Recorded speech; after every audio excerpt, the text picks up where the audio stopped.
L'infini est en dehors de toute raison. Il n'a jamais eu de début et n'aura jamais de fin, et c'est pour ça qu'il est ce qu'il est. Et du haut de cette vertigineuse certitude teintée de clair-obscur, il incarne nos peurs, nos rêves, nos fantasmes. L'inconnu aussi bien que la paix et la respiration. Il est à la fois l'accomplissement et l'inachevé, le silence et une infinité de sons. Mais il repose avant tout sur le regard que l'on pose sur lui. Dans la chaleur de ce foyer original, le plaisir d'être ensemble, d'être douillettement reposés entre nos repères, nos rêves et nos souvenirs. Dans la lumière dansante d'un feu qui nous anime, le plaisir d'être réunis, bienveillants les uns avec et pour les autres. De cet équilibre inébranlable qui fait de moi, un être adulte croisé d'un éternel enfant, la nostalgie se rappelle à mes souvenirs pour me dire que l'éphémère doit être goûté pleinement, juste avant que la braise ne s'éteigne.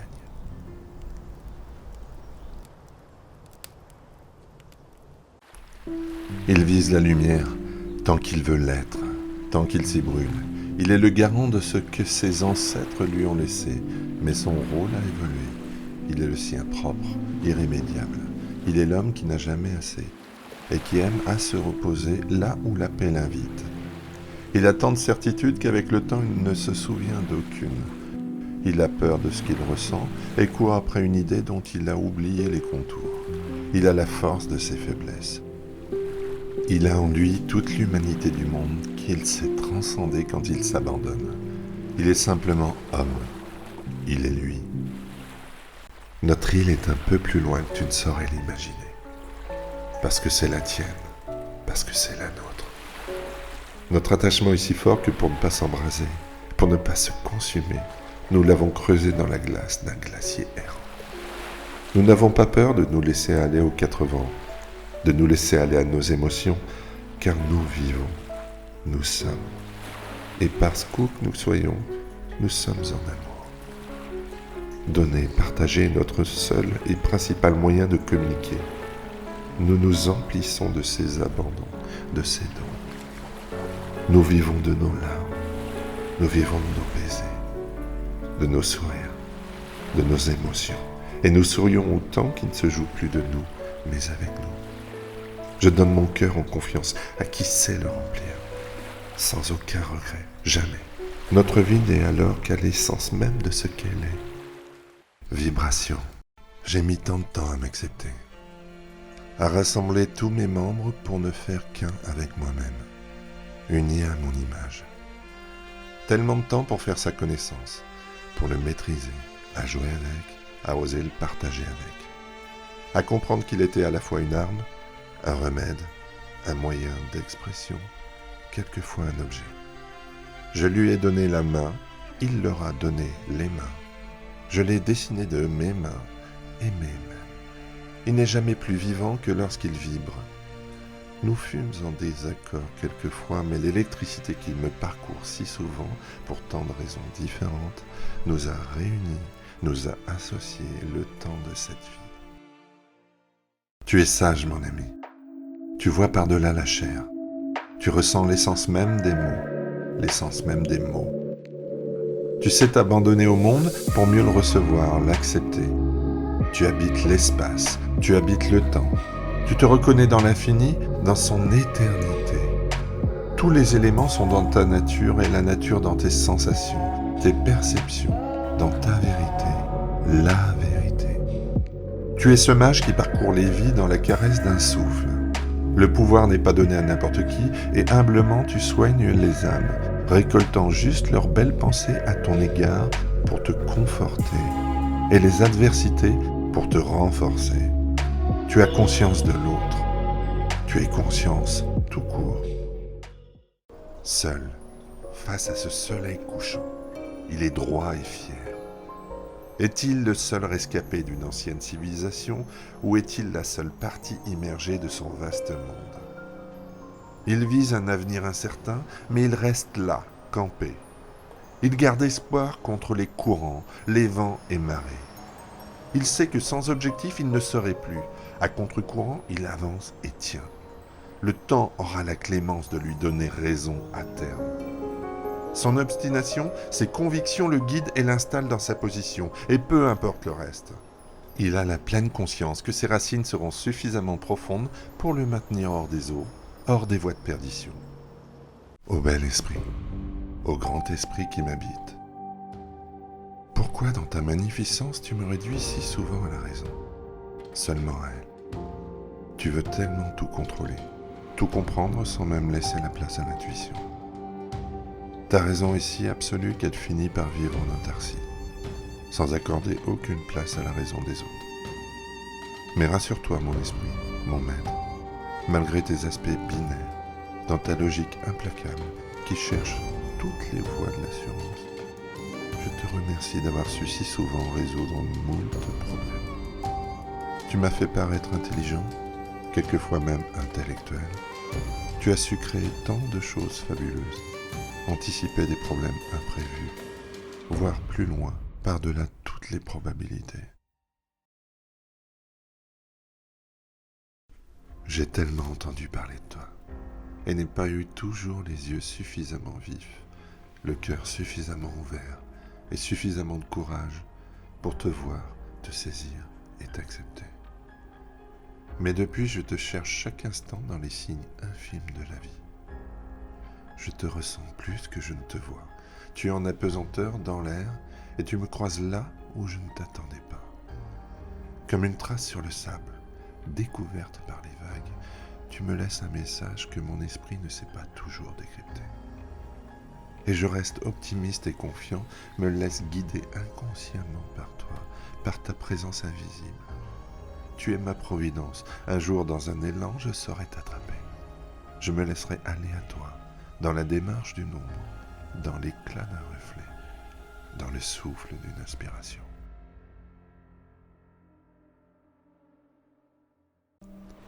Prostrée dans la neige, sous un soleil rougeoyant, elle s'économise. Ses feuilles sont immobiles, endormies. Elle retient sa respiration. Son temps n'est pas venu encore. Elle doit résister. Les lames de froid la menacent. Elle ralentit sa vie et écoute la mer si calme maintenant. Elle ressent encore la chaleur du soleil d'été qui flattait ses tubercules. Et le temps qui passe joue pour elle dans le fond. Elle le sait, se replie et patiente. Elle est installée là, bien ancrée.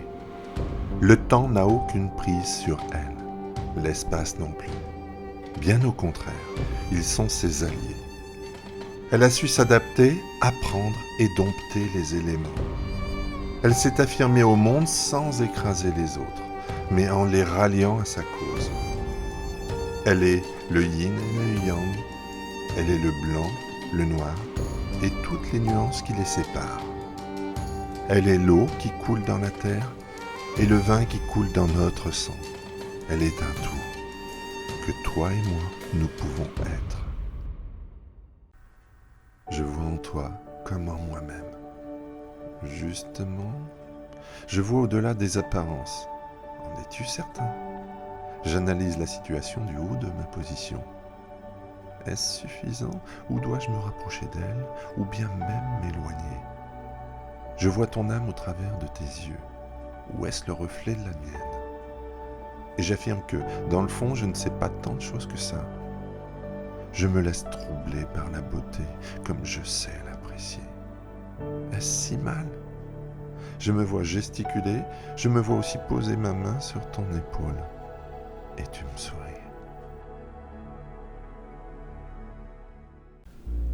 Il était dans la confusion la plus totale. Il avait monté devant lui une montagne de problèmes infranchissables. Il se noyait dans un verre d'eau et naviguait dans le labyrinthe de ses pensées les plus obscures. Il n'entendait plus rien, même de ses plus proches amis. Il était devenu suspicieux de tout et de tous, à force d'avoir bradé sa confiance par le passé. Il devait faire le deuil de sa vie ou celle de l'autre, ce n'était pas chose si aisée. Mais il traversait les épreuves et se frayait un chemin au milieu de toutes les peurs, pour tendre enfin à joindre sa résolution, son affirmation, dans les dernières forces de l'espoir qui lui restait. À son réveil, tout semblait comme avoir changé. Tout était bien plus clair, lumineux. Le soleil glissait ses rayons jusqu'à ses orteils. Le chant des oiseaux était plus gai encore. Il était reposé comme il ne l'avait plus été depuis quelques mois. Il se sentait léger et plein de bonnes résolutions. Des perspectives nouvelles semblaient s'offrir à lui, simples et réalisables enfin. Il se sentait prêt à s'engager dans les projets les plus ambitieux, même si cela devait être laborieux. Au fond de lui résonnait cette phrase : « L'avenir est ce que nous en faisons, alors faisons-le ». Elle se voyait plus grosse qu'elle ne l'était vraiment. Il se voyait bien plus grand. Ils étaient face à ce reflet comme l'on est face à une énigme, face à une image familière, certes, mais qui se déforme plus le regard reste collé à cette apparition. Le temps passant, elle en devient étrangère même. Ils s'approchent de leur reflet et perdent radicalement le recul salvateur. Se cherchent alors dans maintes vaines imitations. Ils se perdent dans leur apparence, bonne ou mauvaise. Ils ne répondent pas à leur question la plus persistante et s'éloignent de leur vraie réponse. Que sont-ils au fond ? S'ils ne donnaient pas une image agréable aux autres, seraient-ils respectueux de l'autre ? De même, se dissimuler derrière un ordre, une peur de trop ou pas assez, suivre pour ne pas devoir se subir, seul, face à soi-même. La mer est calme, quoique. Le ciel est reposé. La brise voyageuse se souvient d'une tempête passée. Elle annonce aussi un orage prochain. Dans sa cabane, un être écoute le silence, en tailleur, face à l'horizon. Il se souvient d'avant, il se souvient de tout. Des mots succédant aux mots, des signes succédant aux étreintes, des larmes ravalées, des non-dits, des craintes, des remords, des regrets. Il se retrouve face à lui, là. Il entend, il s'écoute et s'entend enfin. Le danger n'est plus dehors, il est de moins en moins dedans. L'âme tend à être. En cette belle journée ensoleillée, je ne cherchais rien de plus que de profiter du temps. J'étais en pleine contemplation de l'instant. J'avais eu enfin la reconnaissance de mon travail. Les vacances m'envoyaient loin dans des terres d'oubli. J'étais libre et épanoui. Et je m'adonnais à cette nouvelle sensation si fabuleuse, l'abandon. Quand dans le mirage de cette chaleur d'été, tu apparus. Ta vie n'a toujours été que feeling. Tu ressens le temps, la vie, tu ressens les autres. Tu ne crains pas d'aller où ta curiosité te mène. Tu ne vois pas pourquoi tu te priverais de ce qui t'anime, de ce qui éveille tes sens. De façon viscérale, tout ce qui transite autour de toi passe au travers de toi. L'imperceptible te ramène au loin, des images et des sensations se réveillent, et dans leur densité la plus impalpable, ces effluves traversent les barrières de ton conscient pour s'adresser à la partie la plus sensible de ton inconscient. Tu es tellement affamé que tu dévorerais le monde tout entier. En désir continuel, tu es le goût du bon et encore plus le goût du goût t'anime. Tu te constitues à chaque bouchée un royaume de saveurs dans ta tête. Tout est charnel à tes yeux, de la douce épaule de cette jeune femme à l'odeur prégnante de ce plat mijoté, en passant par l'ivresse délicate de ce vin aux rondeurs fleuries. La vie est une table sur laquelle tu t'es installé avec délice et contemplation. Tu es juste dans l'instant de tes sens, et rien de plus, rien de moins. Dans les confins de mon âme, je me souviens de toi. Toi qui m'as offert un sourire. Et toi qui m'as donné tes larmes. Toi qui as su me toucher par ton histoire. Je t'entends. Je t'entends si bien que j'en frissonne, que j'en ai mal, que je te respecte. Je te saisis. Ils ont tant dit sans savoir. Ils continueront sûrement. Mais je m'en moque. Seul ce que tu es m'importe. Elle est tant de choses que seuls les mots ne suffisent pas pour la décrire. Elle fut un jour de révélation. Elle fut ma mère. Elle m'enseigna mes premiers mots. Elle fut mon premier émoi, devenu très vite mon fantasme. Elle est la tendresse, la passion. Elle est ma plus belle complicité. Elle est mon plaisir, ma jouissance. Elle est ces cheveux qui flattent mon visage. Cette silhouette diabolique qui me hante et m'inspire, elle me touche au plus profond. De ses grands yeux ouverts, ses phares éblouissants de beauté qui m'ont emporté tant de fois dans son bonheur. Certaines fois, elle me déchire avec la plus grande cruauté, sans limite, sans foi ni loi. Mais il me reste d'elle surtout ce qui m'anime au plus profond, l'inspiration, le désir et l'amour. Je t'ai mangé tant de fois, heurté le nez sur toi, qu'à la longue je m'y suis fait. J'aime ta bienveillance, ta force, tes terres sans limite. Tu es ma terre, tu es ma mère, la sœur que je n'ai pas eue, ma maîtresse, mon âme sœur. Je suis ancré en toi par cette force invisible qui est notre origine.